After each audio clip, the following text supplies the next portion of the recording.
Chevre, hello, how are you? I hope everyone is gesund, stark, und freilich, begashmis und beruchnis. I hope everyone is healthy, strong, and happy physically and spiritually. I must confess that I have a bit of a cold and my voice has been affected, so I hope you don't mind.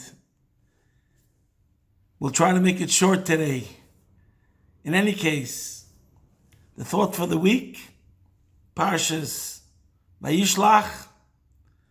Today is Erev Shabbos, Yutes Kislev. So we'll speak about the connection of Parshas Vayishlach and Yutes Kislev. The theme is going to be a theme about something which I think is very, very relevant to every single one of us, and that is the balance between self-confidence, individuality, and humility and selflessness.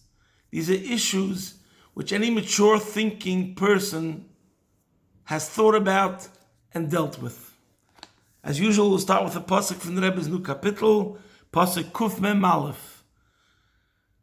Tzoir anochi v'nivzeh, pikodecha leishachachti. David HaMelech says, I am young and inconsequential. Your orders I have not forgotten. Rashi over here says something meiredik. Kimodat amart. This over here that David says he is young and inconsequential is similar to what it says in another pasuk, V'David hu hakoton. David was the smallest. Nivzani, I am inconsequential. Lahakten atzmi etzel oiskei Torah. I humbled myself next to those who are involved in Torah. Le'eslamed, to be taught, because your orders I have not forgotten. See Rashi there further. In other words, we're talking about David HaMelech's humility, and in particular in relation to the study of Torah. He made himself the perfect vehicle and vessel, student, humbled himself to receive the wisdom of Torah. In this week's Parsha, we have one of the amazing stories in the Torah about how Yaakov fights with the angel of Esav, and he defeats him, and then afterwards the angel tells Yaakov that from now on your name should be called Yisrael, ki sorisem elikim b'manoshem v'tuchal, because you have striven with the divine and with men, and you have overcome. So there's the famous question, why is it that even after his name is changed to Yisrael, do we still find that he's called Yaakov? When it comes to Avraham, after his name is changed to Avraham, we don't see that Avraham is called Avram anymore. And the same thing is true concerning Sarai and Sarah. Once Sarah's name is changed to Sarah, that's it. So why over here does the Torah keep on calling Yaakov, Yaakov, even though he has the name Yisrael also? So, the explanation according to Chassidus, there's a Sikha of the Rebbe in Chelik Gimel, where the Rebbe talks about it at length. See there. And the point, that the Nekuda of the answer of the Rebbe is that there's two levels. In every single Jew forever, there's a Yaakov level and there's a Yisrael level. Sometimes we're more like a Yaakov, sometimes we're more like a Yisrael. For example, the Rebbe says during the 6 days of the week, we're more like a Yaakov level, which is like the lower level where we struggle. Yaakov was named Yaakov because his hand was on the heel of Esav. That means that it represents the heel level, and he's connected to a Gentile world, so to speak, and he's struggling. Yisrael, Milosh Sar, means that you overcame the struggle. You're beyond the struggle. You're already victorious. So that's like, for example, the difference between a Jew during the 6 days of the week, Yemei HaChoil, where he's in the workforce, where he's in business, where he's surrounded with the, mundane world. And then there's Shabbos. The level of a Yidden Shabbos is that he's totally higher than the world. But I'd like to say maybe something else. Similar, but something else.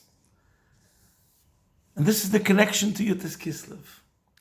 In this week's Parsha, Yaakov also says, Kontointi mikol hachasodim. The simple meaning is that Yaakov was scared. He's going to face Esav, and he was scared. According to the simple meaning, why is he scared? Katainti, he was diminished, because he felt maybe that his credits, his merits, were used up, like insufficient funds. Since he had so many miraculous, wondrous things that happened to him in the past, he thought maybe now all his credit is gone. Chassidus comes along and explains a profound thought, a whole different idea. The Alter Rebbe wrote a letter after he was released from prison, which is the holiday we're celebrating on Yutas Kislev. He wrote a letter. The letter was titled Katainti, which reflected his humility, that this kindness was bestowed upon him, that he was released from prison. And he explains there that what does it mean, Katainti? Katainti means that you merited a greater revelation of godliness. You became aware of a deeper level of infinity, and therefore you become smaller. And the words the Alter Rebbe uses over there, we say, Kula kameh kalo choshev. Everything in light of you, in face of you, in front of you is considered like naught, like nothingness. And then the Alter Rebbe writes, Kol ha-korev korev yoser, yoser kala.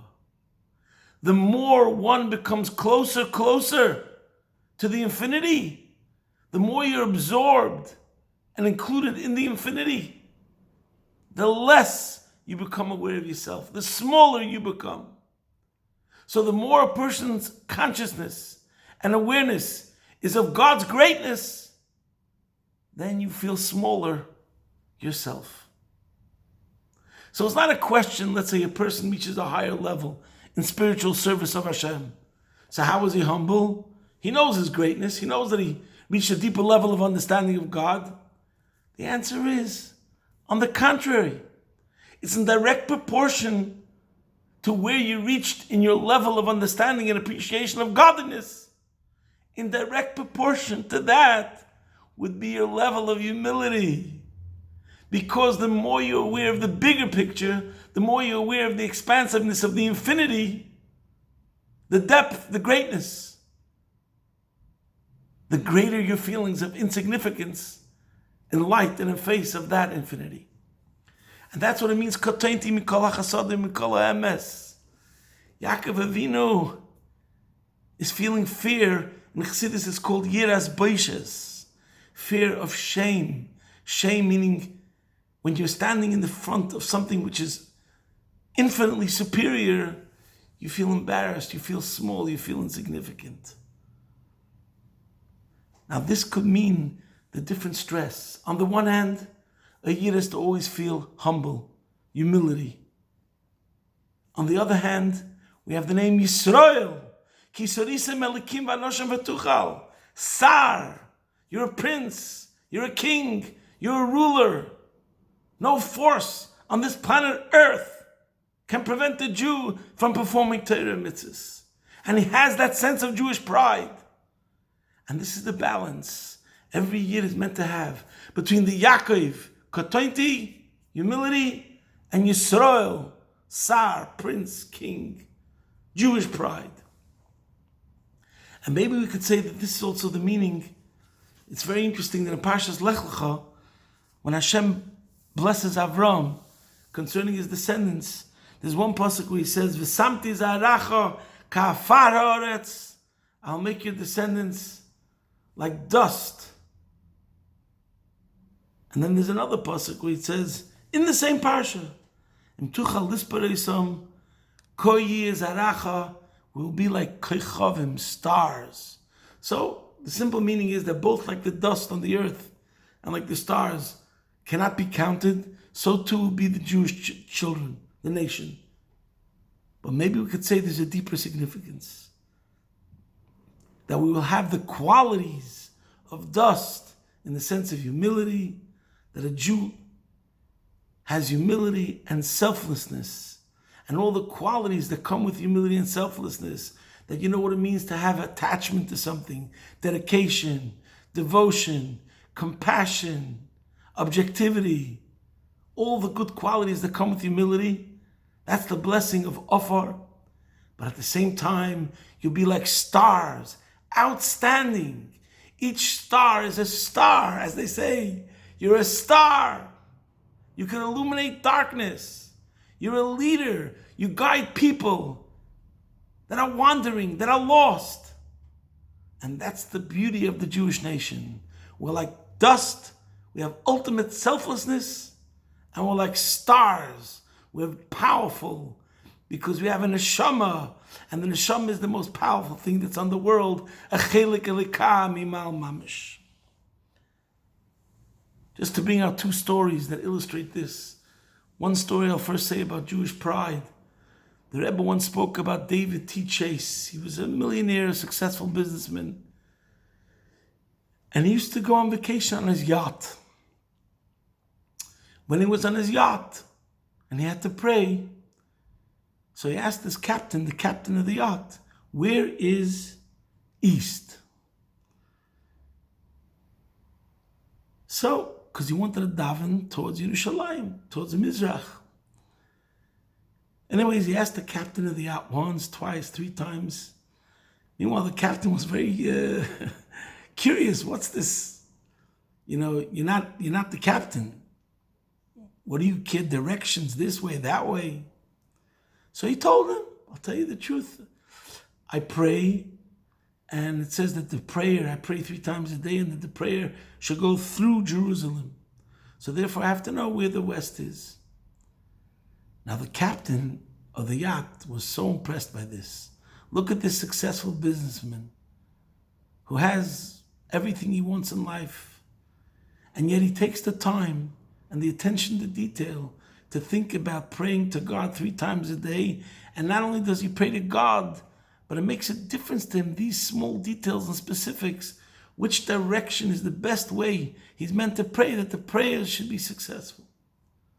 And he told David T. Chase, the captain told him, you know, I have to start thinking more about God. Anyways, the Rebbe said over the story by Farbrengen, and the Rebbe spoke about how, here you see how when a person speaks truth and he has Jewish pride, and he's not embarrassed and apologetic about his Jewishness and his connection to Hashem and his performance of the mitzvahs, this is what leaves a powerful impression on another person and can illuminate those around him. And that's an example of Jewish pride. For humility, we have the amazing word that it says that the Mittler Rebbe, who was the second Lubavitcher Rebbe, it says about him that he never got an aliyah to the Torah, only on Simchas Torah, together with all the kids. He took the aliyah which is called Kol HaNaorim. You could cry when you hear the reason why. And he said that he couldn't get an aliyah to the Torah because he was embarrassed from the Torah. His bittul, his self-nullification, self-abnegation, in the presence of the Torah was to such a degree that only if he could be included with all the other children in their purity was he comfortable to get an aliyah to the Torah. And the explanation is that in his level, he felt the infinity and the greatness and the holiness of the Torah in all its intensity, that he couldn't bring himself to express himself while in the presence of the Torah. And this is what we should think about today.